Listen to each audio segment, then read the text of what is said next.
Alrighty, howdy folks. How's everyone doing? We're just getting started today with our monthly Q&A. Today it's just going to be me. As we've mentioned in past Q&As, it's normally going to be Tim and me every other month, and then me on those off months, just on my lonesome chatting with all of y'all. Today, I don't think we have any major announcements. It's just going to be a straightforward Q&A discussion chitter chatter. If any of you have any questions, feel free to drop them in the chat. Otherwise, I'm going to make some noise talking about, I don't know, something for a little bit until somebody throws a question my way. Um, I'm working on, outside of this, uh, some stuff that I'm going to release actually tomorrow, shortly after the broadcast on sector and regional qualifiers. I can't give you any details, but they're going to be talking about sector and regional qualifiers tomorrow, and I'm going to be talking about something tomorrow. So, no information on that immediately. But tomorrow, as soon as I, finish putting it all together, you'll see me making noises on the internet again. I'm really, really excited for it. I'm really excited for sectors and regionals. It means that I'm gonna have the opportunity to travel to some larger events and get to meet a lot of you in person. We're gonna have some meetups, which I'm really excited to have. Just sitting down and chatting with judges is something that I am super excited to actually get an opportunity to do. I've been at a couple of meetups and we've generally had a handful of people just to chat about stuff with, but like I haven't sat down and chatted with more than like 5 or 6 judges or judge candidates at a time. Um, but hey, chat is active. There's some questions in the chat, so I can discuss those rather than just rambling. Headkin says Judge League via Discord. I don't. I'd love to see some sort of Judge League. Now that I've learned. So yesterday I learned how to make some very straightforward chat commands with Carlbot, and so that means maybe if I take some time, like probably not this weekend because I'm going to be out in Portland judging an event, but maybe next weekend, sometime one of my nights off, figure out if I can whip something up for a Judge League, and so that you can report matches and get pairs. That does sound actually really fun. I mostly play limited, and so oh, okay. I now have a deadline. I want to have this done by pre-release. So after you finish your pre-release, you come home with your pre-release kit afterwards, and you sign up for a Judge League pre-release. And so you play with the cards that you already got because whatever, it doesn't really matter. And you just play sealed against people because I'm a sealed kid, not a constructed kid. But I now really want to do that, and that is not something that my boss is going to pay me for. I have higher priorities, like say level 2 content and a bunch of other stuff. But that does sound really fun, so I'll see if I can throw something together or find a bot that already handles that sort of thing. Headkin also says playing with the team is considered collusion, right? It's not. This has been discussed to death, but you can absolutely concede for whatever reason you want, as long as there isn't an explicit incentive attached to that. Drunk Steak Knife says, I was curious what happens if the top 2 of my next planetary qualifier have already won. There are 3 local planetary qualifier wins here already, and one of them has won 2 by himself. It'll keep on passing down to the highest ranked player who hasn't won a planetary qualifier. If you somehow get a planetary qualifier where all of the top 8 have qualified for Galactics, ninth place will just get that invite. That's how that works. Benny B. Benny 79 says, where do we have to submit tournament report for a planetary qualifier for FFG? That is going to be included directly in Melee. So the like raw information of the player count and the winner is included in the event log on Melee, and so you don't actually have to do anything. FFG should have access through there. If you do have a report with any disqualifications or deviations, that's going to be unlimited at fantasyflightgames.com. You can also optionally submit a tournament report in the tournament reports channel accessible to level 1 and apprentice judges, to just talk about your experiences and help share those experiences with other people. Davey Lima P says, "Oh, you'll be at SCG Portland, regretting even more that I'm not going now." Yeah, I'm going to be at SCG Portland. I'm going to be on the Magic side of things this weekend. I'm going to be doing last chance qualifiers on Friday, and then be stuck on the regional championship Saturday and Sunday. So I don't have a ton of flexibility. I'm gonna want to wander over to the Star Wars side of the room, but I'm not gonna have that opportunity. I will be at Powell's Thursday and Monday. If any of you are in the Portland area and want to see me go crazy over books, I love Powell's. It's one of the world's largest bookstores, if not the world's I think it's the world's largest independent bookseller of used and new books is the qualifiers that they have. I love that store. But let's see, what else do we have? Monster Slayer D says, "Am I right that you'll be at the SCG Con in North Carolina as well come March?" Yep, I'm going to be down at SCG Con Charlotte in March. I just got my plane tickets for that yesterday, the day before. I'm going to be running Star Wars stuff there, and we'll have, if not like a real meetup, just a get-together. What else do we have here? McFerguson says, "As a more serious question, can you explain the logic in not locking threads of discussion that have been beaten multiple herds of horses to death?" So there are a lot of threads in Discord.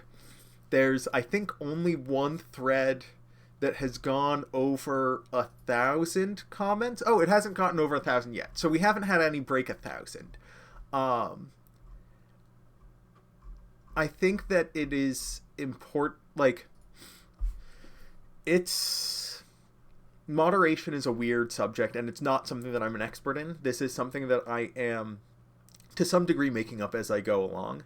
But I think that, like, locking that thread will have people coming up with parallel threads that are slightly different. They'll be like, but my question wasn't answered, and that thread was locked because people didn't understand what was going on. My thread is different, so I'm going to talk about it, and it just spawns more threads that need to be monitored and more threads that will explode, and a bunch of people, like, if somebody says, okay, here's my parallel situation that isn't the exact same, that's, like, my question isn't why the thread was closed, therefore my question is still valid, so I'm going to create a new thread. And then they go and create that new thread, and everybody who feels like the question has already been beaten to death many, many times goes into that thread and says, hey, please be quiet here. And I think locking threads does bring a little bit more attention to them. And I think that there is a degree of... at some point you need to step away from the conversation if people aren't willing to... if people don't understand after you've explained it to them multiple times and the conversation's been had, you can step away. It is not your responsibility to individually teach everybody else. It's not even my responsibility to individually teach folks. My job is the community as a whole. But I hope that explains why I've chosen not to lock that thread or a couple of other threads. Private Public SA says, do you have a rough timeline for L2 lessons? I have a couple people that are wanting more advanced learning. That will be coming soon, TM. I want to start getting lessons out sooner rather than later. I have the syllabus for L2 lessons on one of my other tabs right now, and I want to give that a little bit more refinement, some polish, make sure I'm not missing anything, and I hope to go live with the syllabus next week. We are also simultaneously working on Melee lessons and a multi-tiered certification for scorekeeping, and so that managing that project's eating away a little bit at my time, as well as updates for Set 4, both with policy and rules. So I think what will probably happen is in the next week or so, we're going to be able to talk about regionals and sectors, we're going to talk about Set 4 updates, and after that we'll be able to start releasing L2 content. I'd also like to have a bit of a backlog for L2 content because there's going to be a period in time where I'm traveling quite a bit. As you may have seen, we have TBA of meetups in Europe in both April and May, and I'm planning on attending both of those and running both of those, and so I'm going to be out of the country for a while, and so I want to make sure that I have content prepared in depth so that if I do need to go away, we still have content while I'm gone. So all that is to say, L2 content hopefully starting no later than the end of, like, beginning of March. I'd like to get it a little bit sooner, but I also want to have a backlog before I start pushing it out there.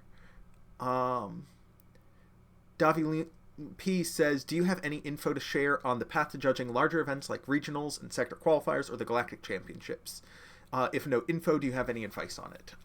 For information, I'm going to say wait for tomorrow after FFG has their stream on sector and regional qualifiers and a little bit more details there, and I can give you some more information then. As for advice, it's really hard to break your way into judging larger events. What you write in an application can be useful, and your experience can be useful. But a lot of folks, myself included, I think this is just a normal human thing. We don't know who you are until we've actually worked with you. No matter how much we read on your application, no matter who recommends you, no matter what experience you have. Until I've seen you work an event, I don't know how you'll do at an event.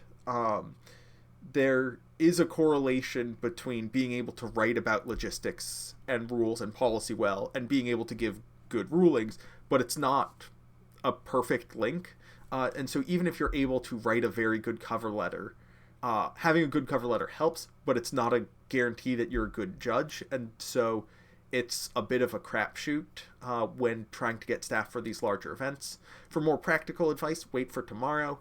And at some point, I'm definitely going to talk about writing cover letters and developing the network that you need to get accepted onto larger events. Gentle Giant 303 says, glad to see non-judging roles get certs.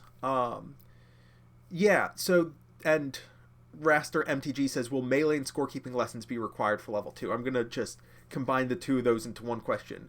We've seen some errors occur on the scorekeeping side. The issues that have occurred at planetary qualifiers that have made the most noise online, have gotten the most players to have negative experiences, or have gained the most visibility, a lot of those have come from a lack of experience with Melee in particular. And so we want to make sure that this community has access to the tools and resources that they need in order to run smooth events for players. However, it will not be required for level 2. There is a basic level of understanding of, like, here's how you put in a match result, here's how you pair the next round, here's how you, like, edit a match result. Stuff that you need to be able to do as a judge, that's required for level 1. Beyond level 1, you're probably not going to need specific knowledge for Melee for certifications for a while. There will be some lessons on Melee that we maybe incorporate into L2 and L3, such as how to enter penalties a little bit more, but it'll be very specific judge-oriented knowledge, like how do you enter a penalty, how do you enter a time extension, how do you view a player's penalties for their match history, not how do you register players, and how do you adjust match seats, and how do you adjust match scores if you need to do that. It's going to be, as a floor judge, what skills do you need, because the scorekeeper is a very different job than floor judging. And so we want to make sure that events run smoothly on that axis, and so we're going to be providing training in that axis, but it's not going to be required for floor judges. Major Patapon says, any updates on mock exams? Would love to prep more for the exams. I'm kind of an exam blackout guy. Right now, no updates. No concrete updates, I should say. When the L2 exam comes out, I'm going to be looking at the apprentice and L1 question pools and those exams and evaluating where we stand on those. Over time, I'm going to rotate questions out, add new questions. Hopefully, when I release the level 2 exam, I'm also going to add more questions to the L1 and apprentice pools at the same time. And once those pools get large enough that people can comfortably take the test a couple of times before they run out of new questions, then I'm going to be able to create mock exams.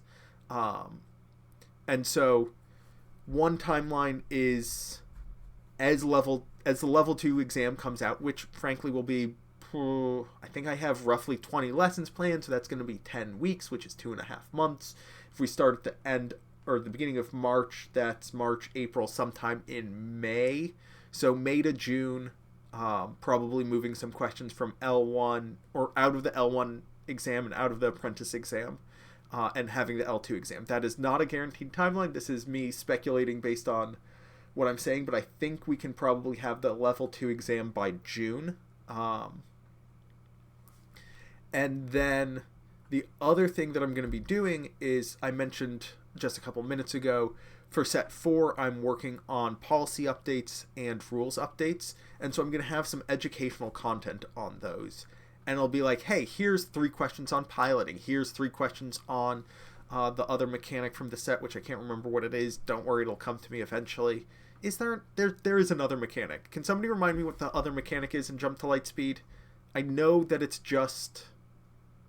I know piloting is one. There has to be another mechanic. Why am I forgetting it? Please, somebody. Indirect damage, yes. Oh, boy.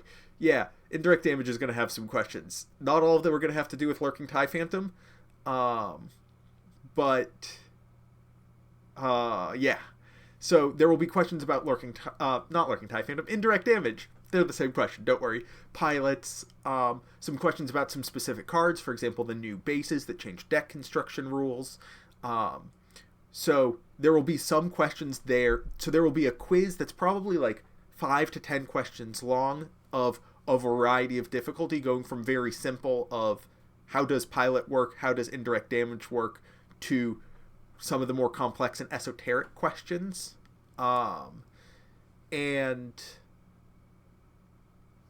those quizzes aren't going to be tied to a certification, so you can use those as practice quizzes. You can use those as refresh exams to make sure you're up to date on everything. And as those quizzes cycle out, so when the set 5 quizzes come out, the set 4 quizzes are going to no longer be necessary.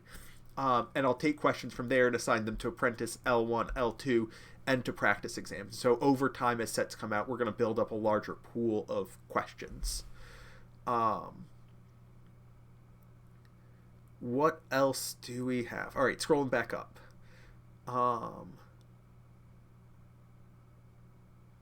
So going back to getting on to events, that experience getting staffed. Mad Dog Max says experience helps so much.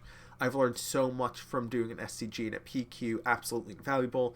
I was able to get those spots due to having experience doing high-level judging for other games too, I think. Yeah, having experience in other sorts of leadership or refereeing positions, even if it's not trading card games, even if it's like I DM for, like, I've been DMing a campaign for 3 years, that's going to show that you have commitment to, you know, even a small community, and you can do something reliably and people follow your leadership. Could be I, like, am a ref in my, like, work softball league or cricket league or something along those lines, right? Having that sort of organizational experience is hugely valuable. A lot of TOs do try to balance people with experience and new blood, because they want to make sure that they continually have new folks, because people do leave judging at some point. I haven't, it's been a while, but a lot of people have changes in their life. They get a new job that doesn't have as much flexibility. They end up moving, and so they're farther away from the events that they like to do. Other changes in their life, getting married, having kids, can all change the way that their life is structured. Some people just fall out of love with the game or with judging and organizing. And so experienced judges leave the pool, and so organizers are constantly looking for some number of new people, and they like to take a chance on some number of people every event. Alrighty, Davi Lima P says, what's your take on the interaction with DJ and rearranging resources, i.e. being able to immediately swap a ready stolen resource for an exhausted one? I know some people think it's intentional, but others, like you, think it might be unintentional. So, it's unintentionally intentional. The devs are aware that this is how the rules they've laid it out make the game function. This is not... And this is how they want the game to function so that it works smoothly in other places, the ability to let you rearrange resources freely makes it so that you don't have to constantly think about what resources you're exhausting when you have cards with smuggle and that sort of thing. And so what it does is it puts the mental load of figuring out what resources to exhaust on the moment where it matters, rather than making every decision be one where you're looking at your resources, figuring out what you want to exhaust, what you want to ready, in case your opponent is playing something like Scanning Officer or DJ. And because those cards exist, the optimal play would be, if we didn't have these rearranging rules, to spend an extra 10 or 15 seconds every single time you played something, making sure that your resources were correctly arranged. And it does come at the cost of this interaction, which feels unintuitive and unfair to some players, and I understand that. But not allowing players to rearrange their resources, I think is worse, and I think that's where the devs are coming from. Raster MTG says, can an option be added to retake the L1 exam even after you've passed it? I could see that as a possibility. However, I do have a small concern of somebody taking the test multiple times just to get access to the whole pool of questions and answers and then sharing that with somebody. I don't think most judges would do that, but all it takes is one bad actor, and then the question pool becomes valueless. And so I want there to be some friction to that occurring. I know that can be frustrating, which is why I want to develop an independent pool of questions for practice. But for now, I don't think I'm going to enable retaking the L1 after you've passed it.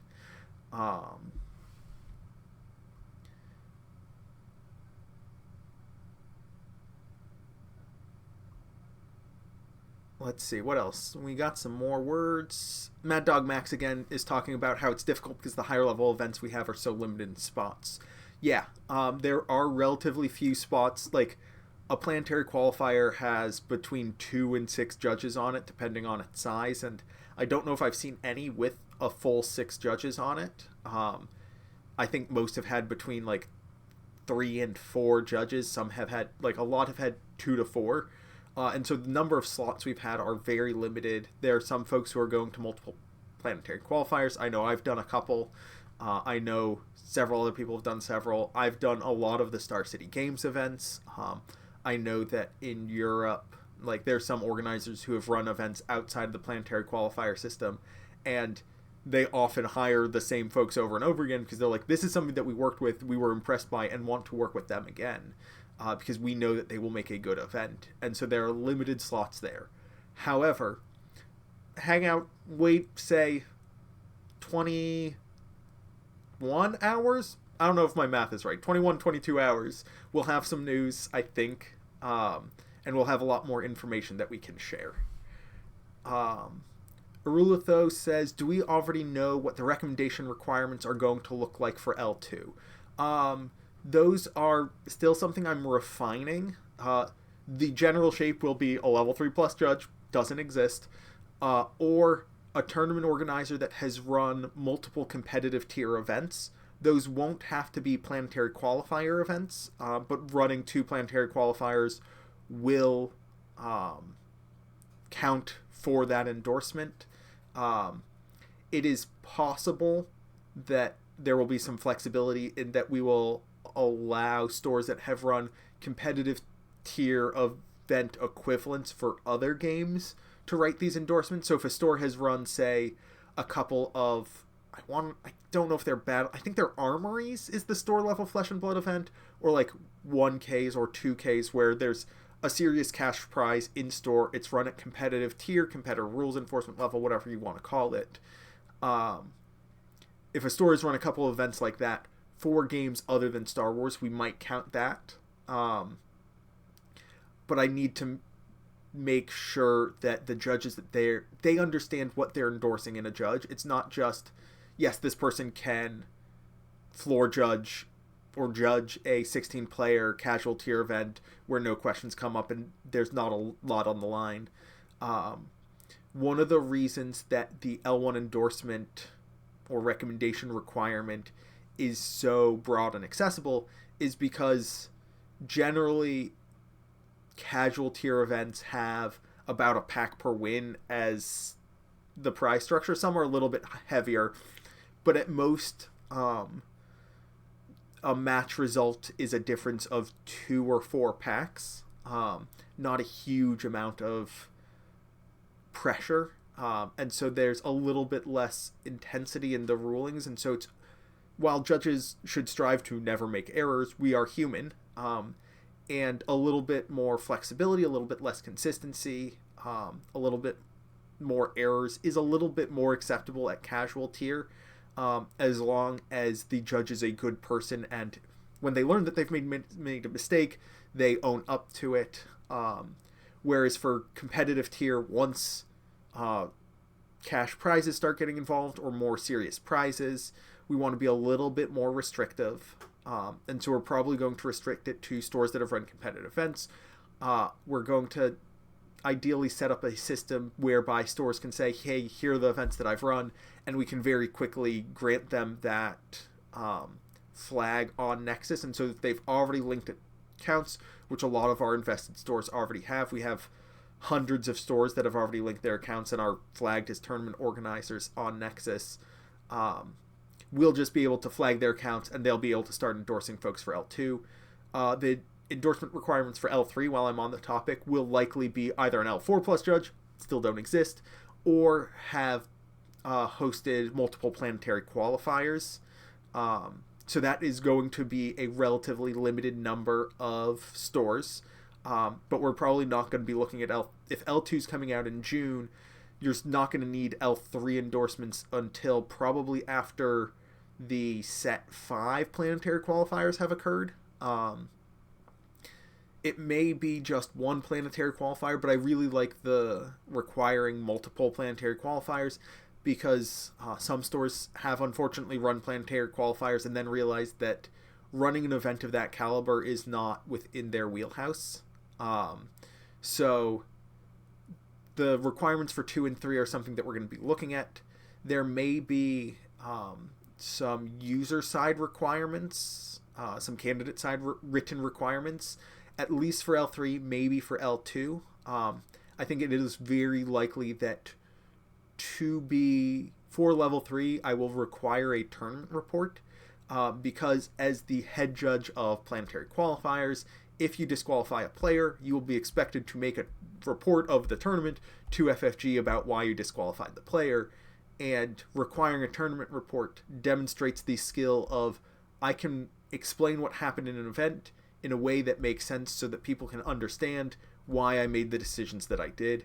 And that means that when FFG or whichever body is investigating a disqualification to see if they need to take further action, they have that information clear and available to them. I don't think that there will be requirements for reviews or mentorship. I do want to encourage those deeply, but I don't know if I want to make it a requirement. However, it's possible that, given that L2s can endorse somebody for L1, there needs to be some display of understanding of what a level 1 judge is, and so there might be a requirement of write a review of another judge, just going over like their strengths and weaknesses. This one helps foment a culture of growth and feedback, which I think is very good and healthy. Having a community where people freely give and receive feedback means that you have a community that will grow and stay healthy over time. But I don't know if that is something that I want to require. I know that writing reviews is very difficult for a lot of folks, and it can also be it can just be a challenge for some folks, and I don't know if it doesn't necessarily make you a good judge. It might be that the ability to endorse L1 candidates requires L2 and writing a review before you get that power. We'll see where that is. There's moving parts still. But I've been chatting about that for a while. Headkin says, is there a standardized setup for Melee in regard to planetary qualifiers? Documentation from Melee seems lacking. I'm not sure what you mean by standardized setup for Melee. Do you mean by like the settings for the event and like phases and that sort of thing? I don't think there's a cookie cutter recipe. I think there is something that FFG expects and what Melee expects, but I don't think anybody said that concretely anywhere. And that's a resource that I could look into having created alongside our scorekeeping certifications and trainings. All right, moving on. Monster Slayer D says stores that only run store showdowns would not count for stores that run competitive events because those are not competitive tier events. That is correct. Bumping up for a second from David Lima P. Question, are you and Tim considering pivoting to the new Judge promos for meetups sooner rather than later, or will it be Luke's and Vader's for the foreseeable future? I think our plan is for our announced meetups. I think we've announced 6 of them. 2 of them have events attached, and 4 of them are TBAs. The plan is a Luke, a Vader, and one of the 6 new promos, randomly selected. So you might get a Tech, you might get a Wrecker, you might get an Avenger, you might get them all. We'll just say, here are 3, Luke, Vader, and 1 more. I think that's our current plan. Don't hold me to it. It depends on quantities and how many people show up to these. And I believe the requirement for that will be, I believe it will be L1 with visible profile at the point of the conference. So if you take your test on your way to the conference, you show up to the meetup and you say, hey, I have a certification, my profile is public, we'll hand you your promos, because they are for participating in the community and having that certification. Doc1010 says, Oceania getting more support. I know it's not as big, etc., but be nice to push for a higher number of PQs and related events. Yeah, I would love to see more events in more regions. I know that I'm not involved in where events go in event selection. That's entirely on the organized play team for FFG. But I would love to see some larger events down in Oceania and in other regions. Pardon me, folks. But what else do we have? Phil Foxhound says, what are the requirements for a store to be able to host planetary qualifiers, or is that something you're not able to tell? I don't actually know what the hard requirements are. My understanding is that for the first wave of events, it was a store space that can host 65 to 128 players. That is the only requirement that I was aware of. However, those requirements may be changing and may have even changed for the Jump to Lightspeed, or the Twilight of the Republic planetary qualifiers. I don't know what FFG is requiring currently. That's something that I can get information on, but I think that is generally something that they communicate with the stores, or stores just submit applications and they approve, deny based on that. Headkins, going back to PQ settings in Melee. So yeah, settings for the event and what FFG expects. That is absolutely, I think, a resource that we can put together, just how to set up a planetary qualifier in Melee, what settings to click, which ones to not click. I know a common one that a lot of people leave on is drop all non-active players, which drops half of your event at the beginning because a lot of players don't check in. That's a setting that you should just click off at the beginning. But yeah, spending like an afternoon creating a short tutorial on how to set up a planetary qualifier quickly in Melee and coming out with like a 5 or 10 minute video is, I think, something that we should be able to provide, and we should be able to provide it alongside our scorekeeping training in the next couple of months. Alrighty, that catches me up to the end of chat. Does anybody else have any other questions, anything else for me to ramble about? I see we have a bunch of folks in chat. Yeah, complete Barney style. When you say, oh boy, I don't know what you mean when you say complete Barney style, but I think you're talking about like the idea of the peanut butter and jelly sandwich test. For those who don't know what the peanut butter and jelly sandwich test is, you have an absolute buffoon of an adult get up in front of a class of kindergarteners or young children and say, tell me how to make a peanut butter jelly sandwich. And you have a jar of peanut butter, a jar of jelly, and a bag of bread, as well as some utensils. And they say, put the jelly on the bread. And so you take the jar of jelly and just put it on the bag of bread. And they're like, no, not like that. Take the knife and put it in the jelly. And so you take the knife and just jam it into the cover of the jelly. And they're like, no, take off the cap first.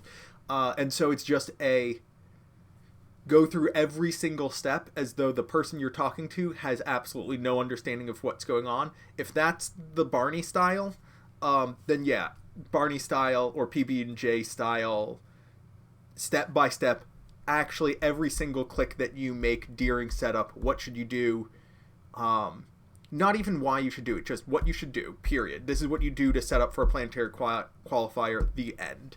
And then separately have okay, here's the whole thing, here's why we do it, here's why you shouldn't do it in some circumstances, but 99 times out of 100, just follow the 5-minute video, not this 15-minute video. Felfoxhound says stores need to communicate with FFG or their rep at that point then for stores to get planetary qualifiers. My understanding is yes. It is between stores and FFG. We're not involved at all with the planetary qualifier selection. But yeah, talk with their FFG or Asmodee rep. Mr. Donovan says more judge shirts. As always, we are working on judge shirts. Last I heard, I have no solid concrete news, but I think we had a lead on a manufacturer and distributor in Europe and a lead on a manufacturer and distributor in the United States. And so we're working in that direction. We hope to have shirts sooner rather than later, but it is a very long process as we have to go through approvals, and the challenges of international commerce have not gotten any easier. And so we're still faced with that on top of licensing concerns. Gentle Giant, I'm going to get back to your question in a second. But Mad Dog Max asks, are planetary qualifier numbers going to go up in the future? This isn't anything that I have direct insight on. I don't have any insider information on what planetary qualifier numbers are going to look like. I think that if the attendance numbers continue to look good and if stores continue to generally sell out of their seats very quickly, then I think, and like demand is shown to be there, the number might go up, but I don't know. Raster MTG says, I have judge shirts from Gen Con that differ from the ones from Cascade. Are these acceptable judge shirts? Absolutely. I don't have either the Gen Con or Cascade judge shirts. I have whatever the tournament organizer gives me and tells me to wear. I think worst comes to worst, I have like a plain black button down that I can wear that doesn't have any branding or labeling on it. But any shirt you want can be a judge shirt as long as it is what the tournament organizer is comfortable with. Some tournament organizers will say, no, that's not acceptable. I want you to wear a shirt that says Jonah's House of Comics staff on it. It is up to the tournament organizer if they put requirements on your uniform or not. That is not something that Cascade is enforcing. We're just providing the shirt so that everybody can have one when we make them available again, if they're interested in having one of these uniform shirts. It also makes it so that down the line, organizers can order a bulk of shirts to say, hey, as part of working an event for us, if you don't have a judge shirt, we will provide you your first judge shirt. And that way they can have a staff of judges who are who look professional because they're all wearing high quality clothing that matches, is visible, meets the requirements of being a good judge shirt, and that sort of thing. Gentle Giant 303 says, if you could fly any Star Wars ship, what would I pick? So like, that's a really hard question to answer. There are a lot of gorgeous ships, and like, yeah, if I could have like a Venator, I would have a Venator, because that would also include like free housing and like a couple of kitchens, and like it has built-in laundry, I'm sure, and I could probably go to other star systems, which would be sweet. But also, like, I can't fly that on my own. So if you're like single pilot ship or something that can be conceivably piloted by a single person, like something like a YT-1300 or a 2400 is great. I mean, a Republic gunship, I just love the design of the gunship, and I'm just looking over there at the gunship. The X-Wing is a classic for a reason. I'd love me an X-Wing, although the A-Wing I think has a little bit more headroom than an X-Wing, so, and it goes faster, so like maybe an A-Wing. This is not a simple question you've asked me, and I could spend the next 20 minutes talking about ships that I would love to fly. Just having an ATST as a walker to just like go do my errands, like, can you imagine just like pulling up to the grocery store or to the gym in an ATST or an AT-AT? That would be awesome. Getting out of it would be another question entirely. But short answer is all of them. Yes, please. Thank you. Alrighty. More serious questions. Fire spray is also a great answer, Headkin. That would be awesome. Yeah. There's a Lambda class shuttle or a Theta class shuttle. Like, any shuttle would be great. Up there is a new class shuttle, I think. Also a lovely little ship. Even like a V-Wing, a Y-Wing. If we're going crazy, like a K-Wing, an E-Wing. There are some funky little ships once we start diving into Legends canon. Alrighty, Wolfstrider 562 says, I want the next set to have 5 cards, each a different part of the Death Star, and if I have all 5 pieces in hand, you win. They can't be in hand. You have to play them all, and they have to take time to build. That's what I want. Like, as a 1-cost unit, you build, like, you play the Death Star frame, and that's it. You just have a big old frame, and then you have to upgrade it constantly, and so you build like a reactor core on it, and then you build a super laser, and then armor plating, and then the shielding, and once you have all 5 upgrades on the Death Star, then you win. That's what I want out of it. Curse Strife says gunships are prone to exploding. Every ship in Star Wars is prone to exploding. Oh, a real question. I love these lore questions, but I also like questions that are, like, pertinent to the job at hand. Tennessee Feet Monk asks, was the question about applying FFG answers to modified actions the current PQs asked yet? So the distinction between modified and nested actions, that clarification... So that is a clarification in the rules. That is how the rules are supposed to work. And so the idea is when we get a clarification, that's how the rules work. The rules just haven't caught up yet, and so you should be applying those, like, clarifications should be applied to events when they are made public. That is because either that is how the rules have always been intended, or that is how they are now intended to be once the matter has been brought to FFG's attention. The only exception is if it is, in the future this will be errata, or in the future we'll release a new mechanic and change the rules at that point. Davi Lima P says, non-judge question, how do you feel about the rotation announcement? I'm in favor of rotation generally. I think that it is healthy for the game, that cards, you aren't required to have cards from every set forever. I know it's scary right now. You're worried about your set 1 cards, but in a year from now when set 7 is coming out, eventually you start to get bloat and you start to have a lot of power creep, and then you get sets like Modern Horizons 3. I'm not naming a specific set from a specific game, but there's some power creep in some places, and it leads to forced rotation, or like a secret rotation where, like, set 7, we could have no rotation, and then they just, in set 7, release cards that are strong enough so that you don't need the set 1 cards anymore, and then you have to get the set 7 cards, but the set 1 cards are still technically legal, and that's, I think, worse than having distinct rotation. Plus, the Eternal format is going to exist, and you'll be able to play those cards forever. Plus, at your kitchen table, you can do whatever you want. Plus, if you're playing Cube, which is going to be my format of choice once I get I think I'm gonna wait until like set 5 or 6 to really build out a cube. Just to have a bulk of cards. If you play cube, rotation doesn't affect you at all. I'm again not a premier player, so. Raster MTG says, are there plans to expand community roles within the judge program, i.e. regional community organizers to facilitate meetups and judge conferences? So far the team is doing a great job, but the community is growing quicker than 2 people can ideally manage. Yes and no. So we intend to expand our team. We do not intend to have community roles, official community roles within the judge program. We would love to have more people on staff. We are soft expanding our team currently. As I mentioned a couple of times, we're working on melee lessons.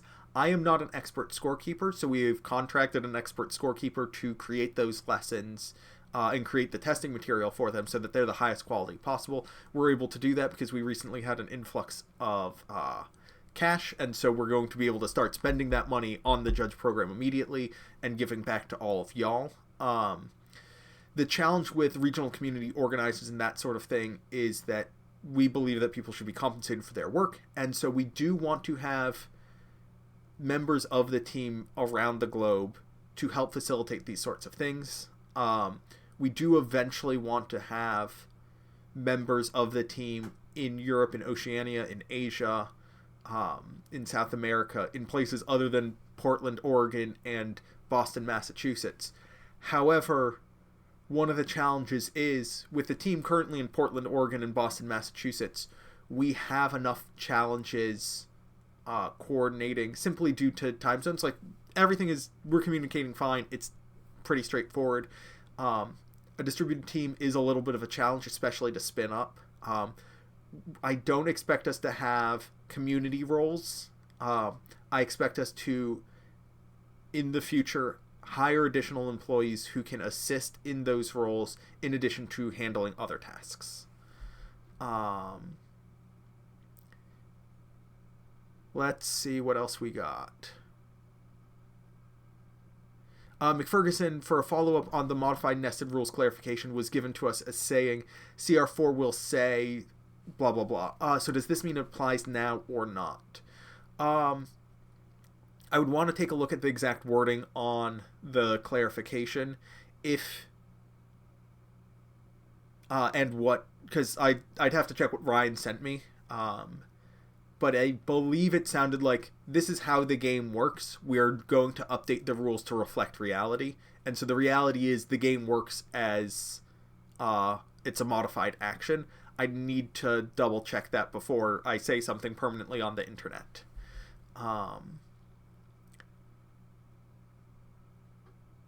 Tennessee Feet Monk says, are there real ECDs for L2 and Scorekeeper exams yet? What do you mean by ECDs? I'm not sure what that term is off the top of my head.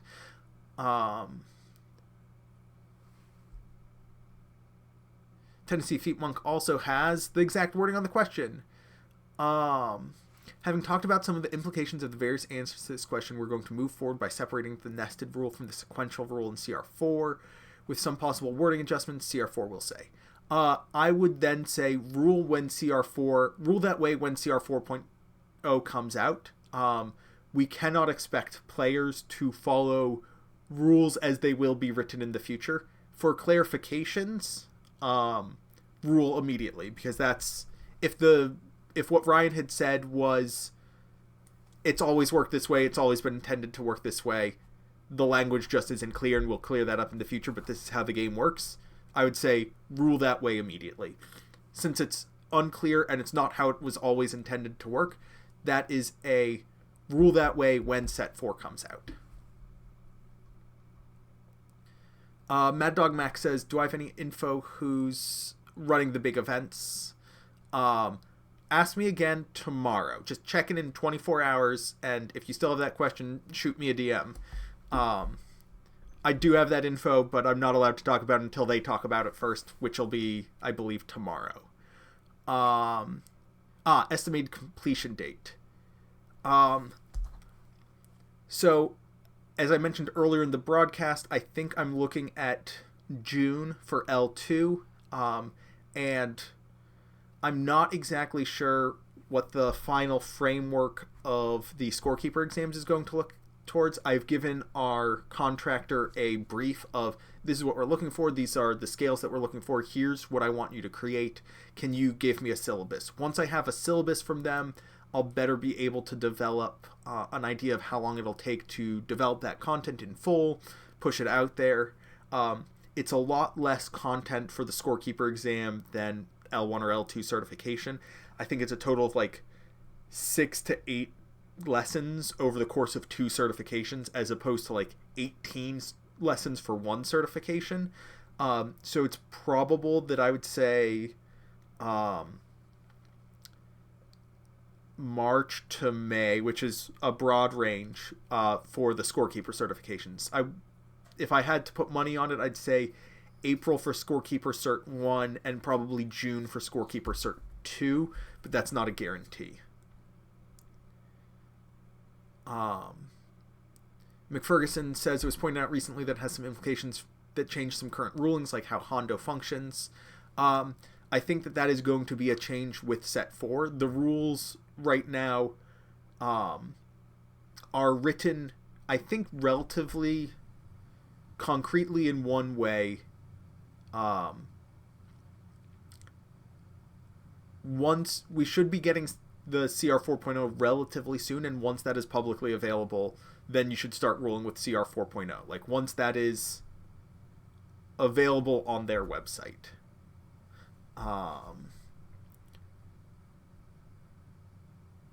Mad Dog Max.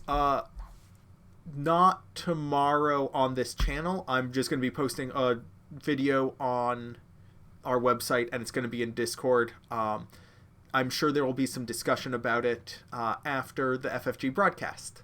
I do have some number of NDAs to maintain.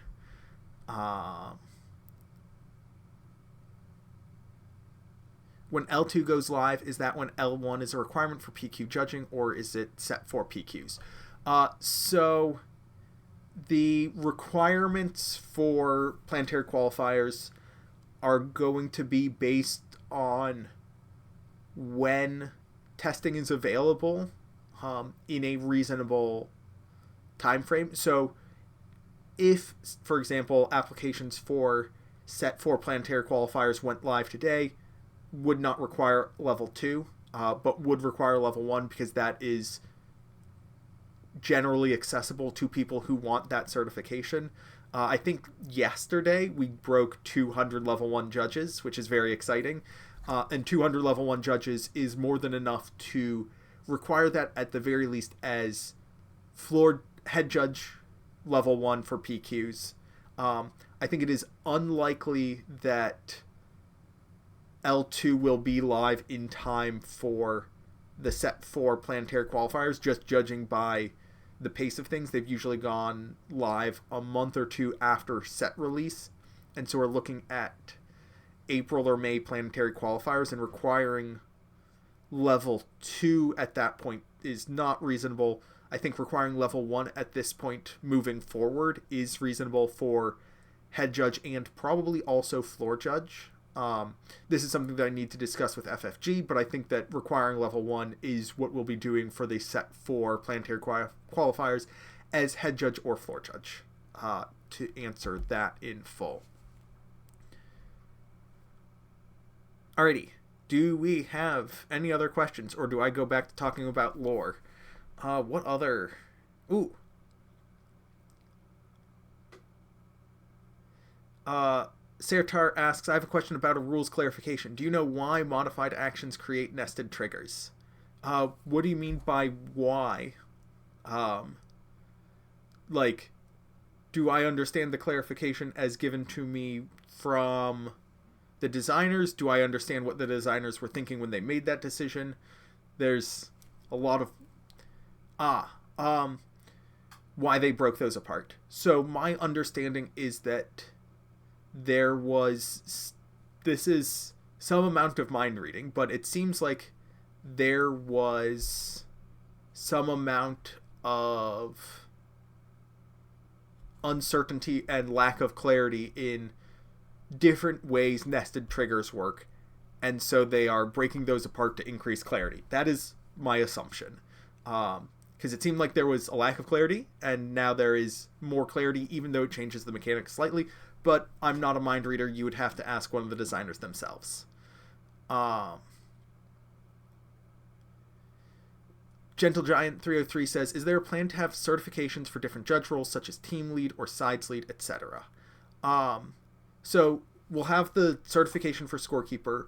For judging in general, I don't expect to have additional certifications for those different roles.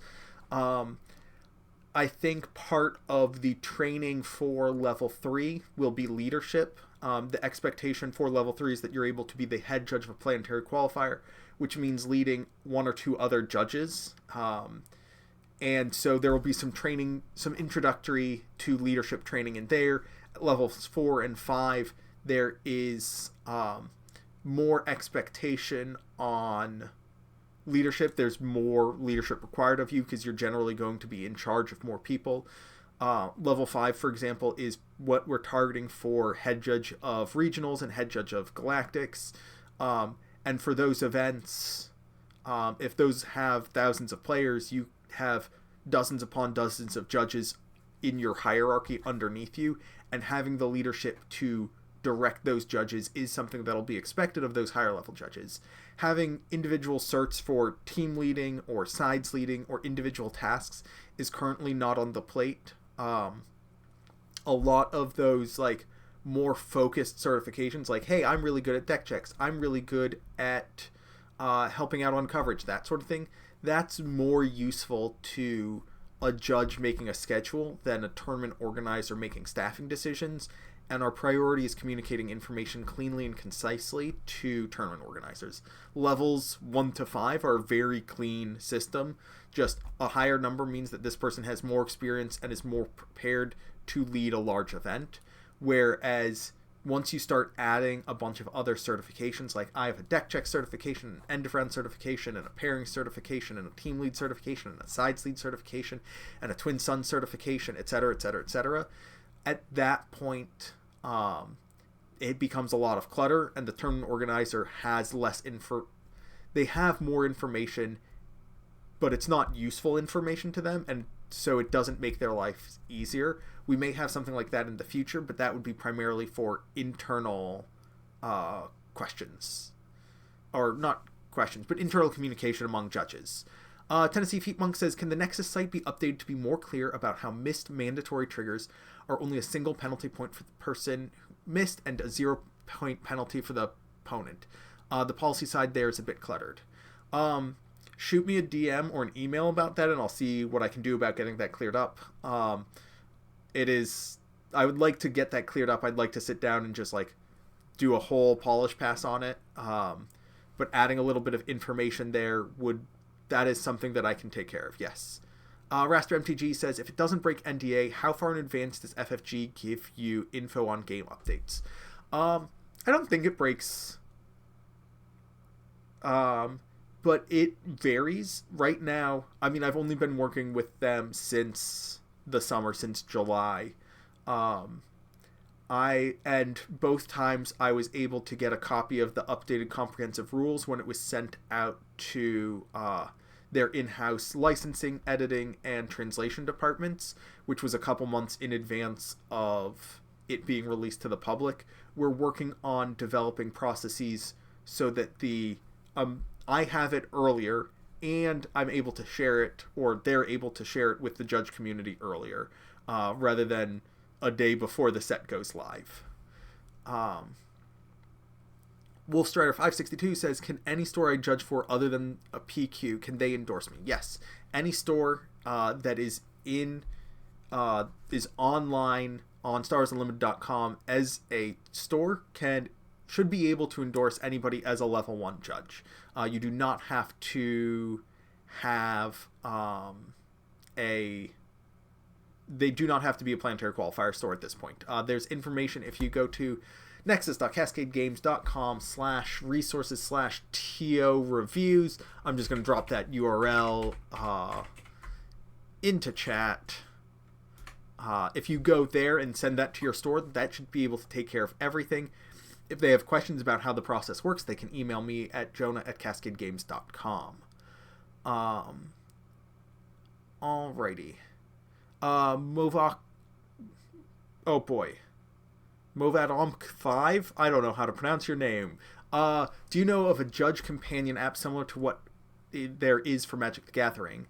I do not have... A couple apps have been shared with me. I don't have one immediately at hand. I wish I did.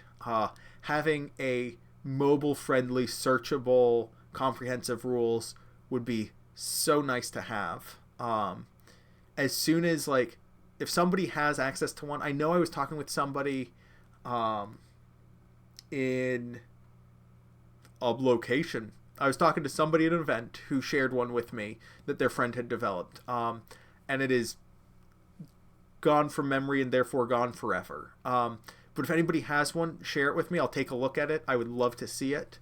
And then once I take a look at it, if it seems reasonable, I will absolutely be more than delighted to share that with the community at large. If somebody wants to make one, I have ideas of what I'd want to see in it, but that's not something I'm asking anybody to make.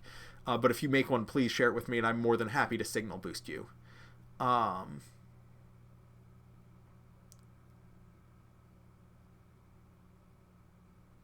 Alrighty. We are now at 6 o'clock. We've been chatting for just under an hour. I do see another question from Sertar. How long do Planetary Qualifier head judges have to write their tournament report? Tournament reports on the Discord, they don't have a due date. We're very generous with that.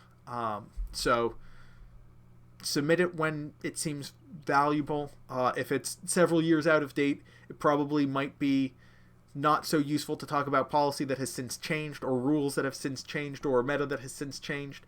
But if you get it within a week or two, that's more than fine. Alrighty. Mad Dog Max asks, how does a store get on the organizers list at Nexus? That's going to be something that they should be on the list. If they're on the StarWarsUnlimited.com store and event locator, we should have them. If they don't, they should email me at jonah@cascadegames.com from their store email, and I can get them set up from there with just a little bit of verification. Tennessee Feet Monk says, when are the judge promos from the late January merch sales shipping, and will we receive an email about that? I believe that they should be shipping within the next week or two. I believe we said 2 weeks before we ship them out. I know that... So Tim is, I believe, currently packing them by hand in his office in Portland and then shipping them out as he gets them ready to go. In the past, folks have received tracking emails. I need to double check with Tim if that's going to be the case here. I presume that's going to be the case because I know that people are going to want to keep an eye on these. But that is not my side of the business, and so I don't have a hard answer for you on that. Tennessee Feet Monk also asks, was there a plan for rejected purchases, or is that still in the works? We had overall, I think, 8 purchases across North America, Canada, Europe, including the UK, that were questionable for us. We reached out to those folks being like, hey, we just need to make sure that your profile is verifiable on Nexus. All 8 of those people did so, and so I believe... like 1 or 2 people were like, hey, I want to cancel my order for whatever reason. We simply have like 1 or 2 kits available effectively at this point, and we don't have the tools for a lottery system, and opening up sales for 1 kit is, I'm just going to say, a bad idea. It would not, it's just a mad dash to grab the 1 kit just seems terrible for everybody involved. It's not worth the pain and suffering and the frustration that it will cause. And so we're just going to take the stuff from that kit and put it forward into another kit for the future.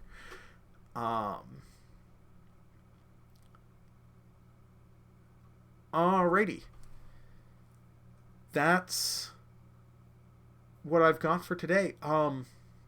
So tomorrow we're going to have some news shortly after that broadcast. You won't be able to guess what it is. It won't have anything to do with that broadcast. It'll have everything to do with that broadcast. And then we'll be back gosh, let me look at my calendar real quick for our next live broadcast. Our next live broadcast will be Tuesday, March 4th at the same time. So 1 month from today, unsurprisingly. We're going to be joined by Tim for that one. And that'll be right after the conclusion of the Planetary Qualifier season. So and right before Set 4's release. So I'll see you all then. Have a good one. So long and farewell. Good luck and have fun.